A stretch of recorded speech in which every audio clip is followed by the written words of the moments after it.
get into the zones, So you have the blue zone, the orange zone, the red zone, and we're missing one, but these would actually have the businesses' names on them, the merchants' names. And they would be positioned around town. And so I know that, again, 2020 has looked at this. Bo's been looking at this for a long time. Steve Martin, we've got the one merchant map downtown. The Business Association every year updates the shopping guide, and we try to, have something to give people to tell them where the businesses are. And so this effort was just, how could we come up with a simple concept and, carry it through the whole town. So,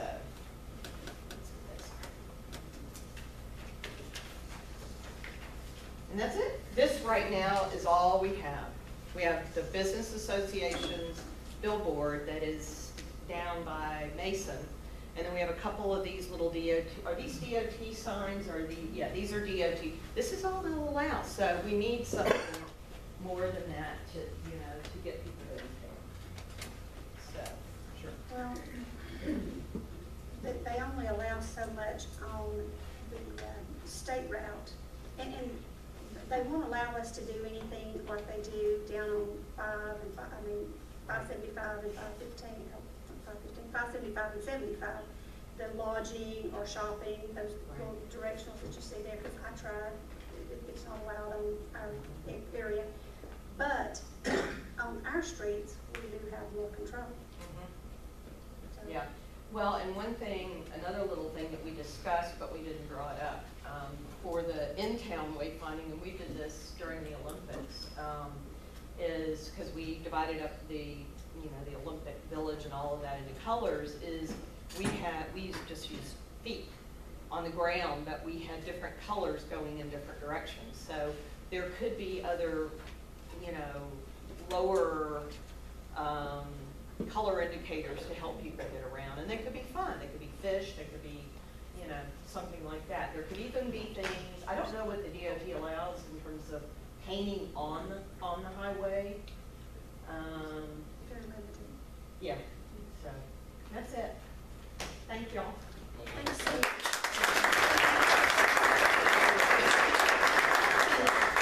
Anybody's got a question for you?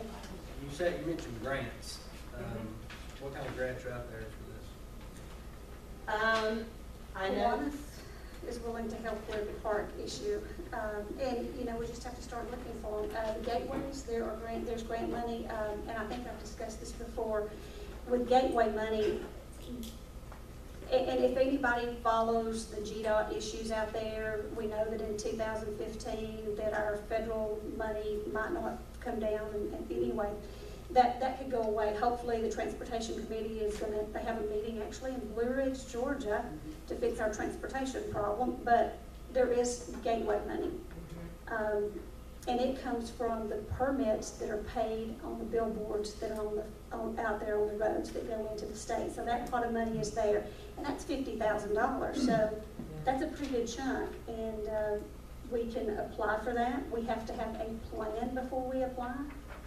And yeah, that's the thing. Without a plan, we're turned down. One of the grants that we tried to jump on this last year that Janet Chamber made us aware of is, all of these projects would qualify because they are all bricks and mortar, and they are for tourism.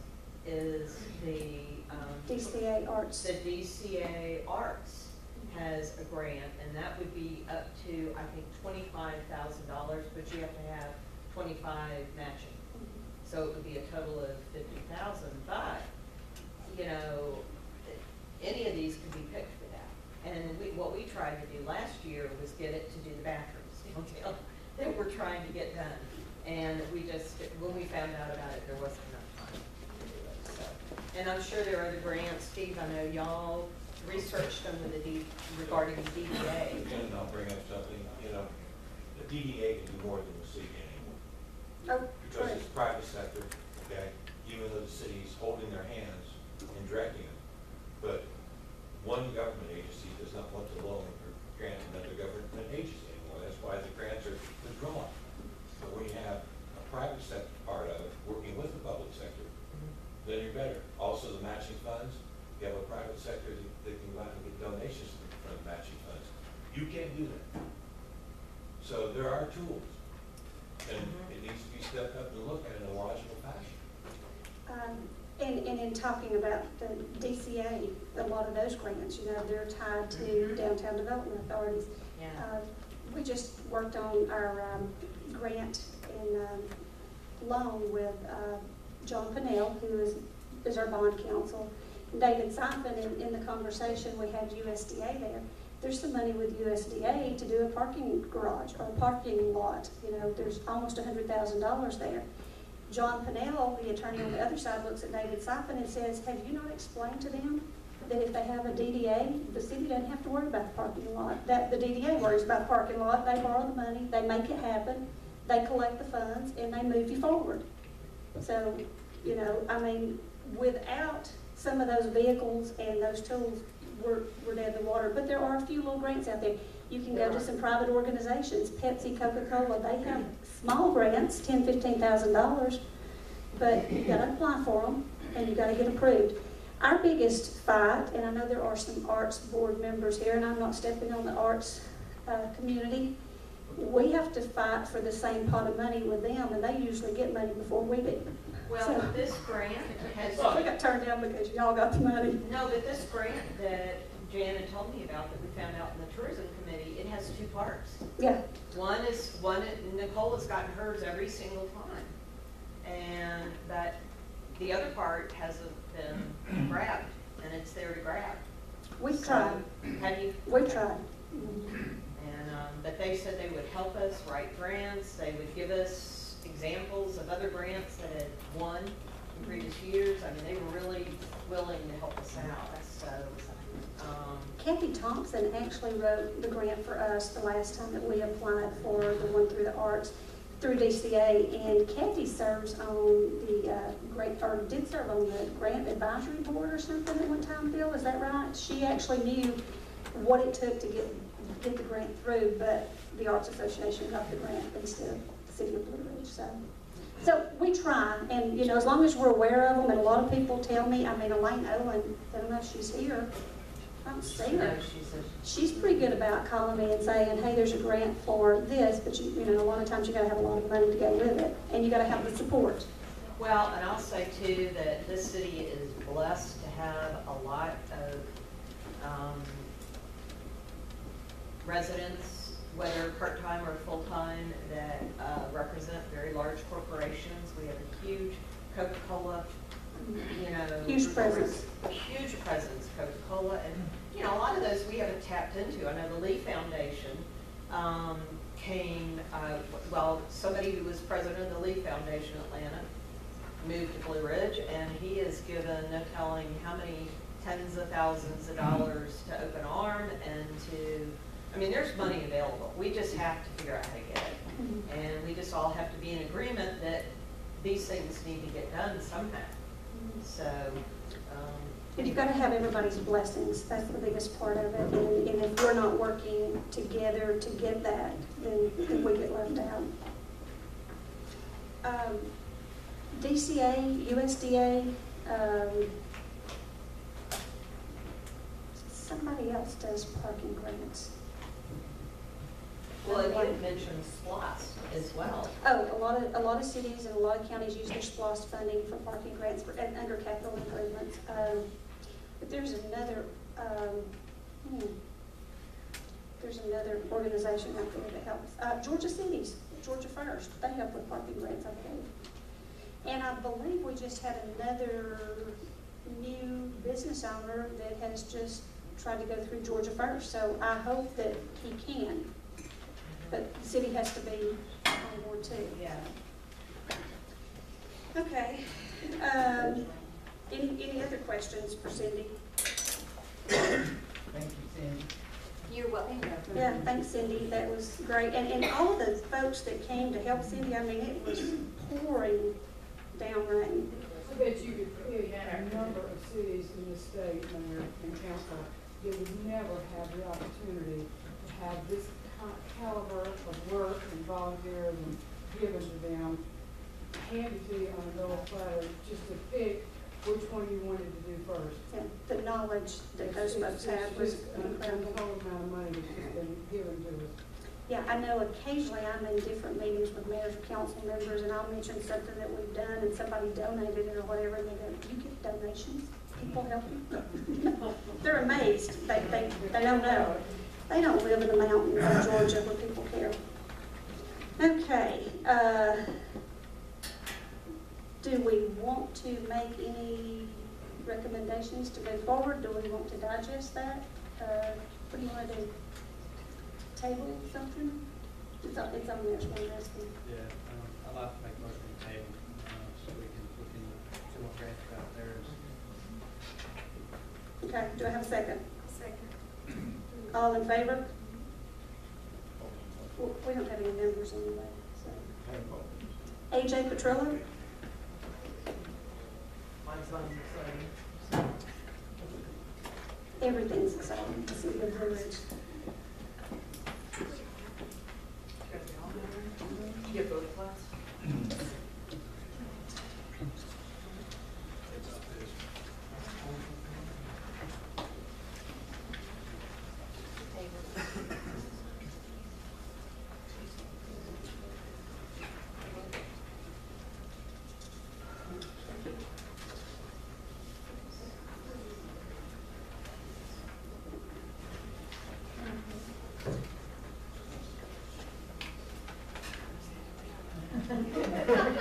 Leave my microphone alone. It's on the right to do. That's part of the recording, isn't it?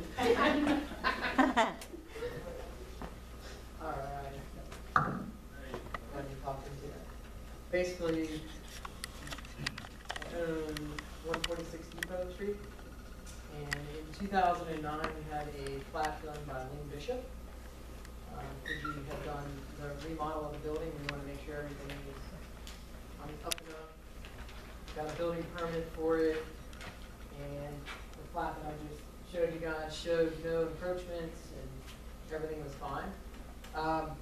Chastain and Associates just did a plat, a survey last week, and there is a 0.013 acre sliver, this triangle, that is saying that it goes into the city right away. So there's two different survey companies saying two different things. Both are saying they're right. I talked to Roy Parsons about it last week, and he said that we see that a lot in the city. A lot of the property lines are skewed sometimes. So really, I guess I'm just asking to the parcel in question is 0.013, and it actually doesn't. The other plat, the 2009 plat, follows the sidewalk exactly. This one does not, and cut back into the building by about 6 feet. So one corner of the building is 6 feet in the city right away. So we're just asking for the city to, I wrote it down, just a quick clean deed, release any interest they have in it, because nobody's actually sure who owns what. So that's what we're asking.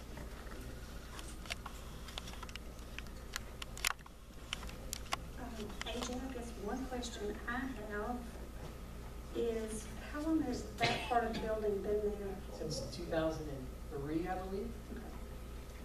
It was before I owned it. Okay. So I'm pretty sure a building permit had to be pulled then too. Could they locate it? Were they able to locate that? No, he didn't say. I didn't ask him that, Okay. because I didn't know actually when that was built. And that's just a guess to 2003, that's when the old owner. He wasn't 100% sure he built it either.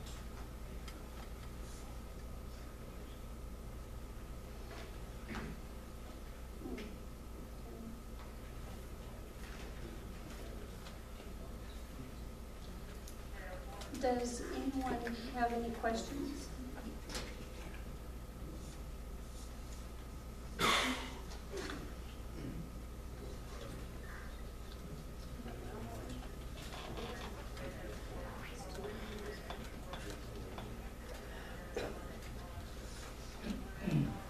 I spoke to Lynn Bishop at great length about it, and they swear they're correct, and they went by everything, and then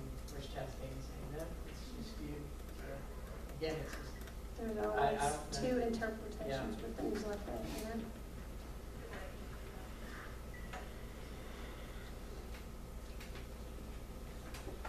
Till it goes to court and the jury gets to tell you what the right interpretation is, you know? You have a plan that's older than this 2009 plan? I don't have one with me, just, and it doesn't show the building, 2009, but before that, it's the recorded plat. I didn't think to bring that. It probably wouldn't have shown the building. It does not, it doesn't show the building. It's really, really old. Yeah, this happens a lot. We've been encountering this quite a bit, so. That's what Roy had said. He said it's usually a pretty easy fix. That's what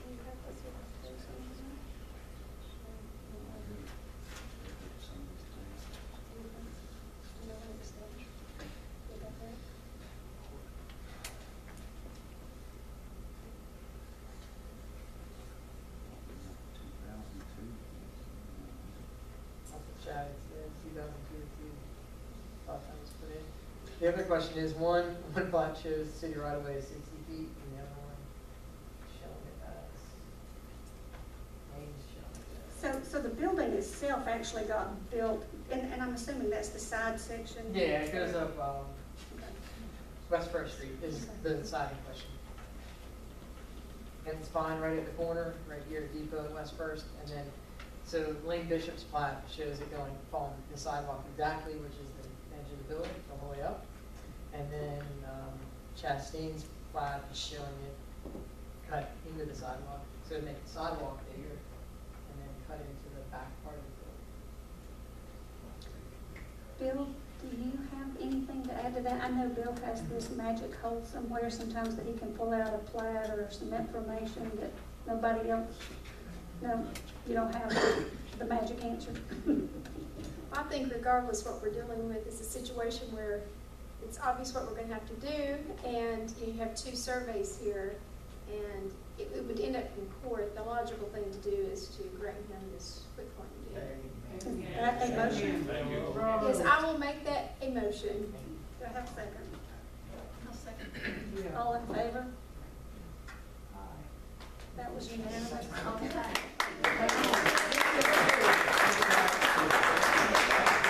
you, Adrian. Okay. Way to go. Girl Scouts, they have a request for permission to donate and plant a maple tree, and part of the question was where and if we're going to allow them to do it. Anybody come back with the where and can they do it? I was thinking possibly the park where the children play, somewhere in that area maybe. Maybe we can incorporate that into some of the things that Cindy, our group, looked at. I think at the workshop last week, we discussed, maybe having Martin come and meet with you guys and do a walkthrough of the park. I know he would be glad to do that. And, maybe help you determine, because I know there was a comment about, we really need open space. We don't want to be planting more trees in areas where we're gonna have festivals and tents and activities. So if it could be in an area that would, not. I was kind of thinking about it, the ball fields over there, the playground area there. Oh, that's a great idea. And I guess that's just a question for the Girl That'd be on the Scouts. tree there, I think. I think that's a great idea. Well, we've got a lot of trees on the outside. Yeah. I think the reason they asked for the park downtown though is because the Girl Scouts do a lot of different events downtown. And I don't think they have a problem, so should I ask you if you want to call the Girl Scouts and see if y'all can come up with a place? I don't have a problem where it goes, I think we should do it, I just don't know where we should put it. So, how about a motion? Can we go ahead and ask Bruce to have a conversation with them or something? Can we make a motion to go ahead and allow them to do it, determining a place where it shall go? That's the motion, do I have a second? All in favor?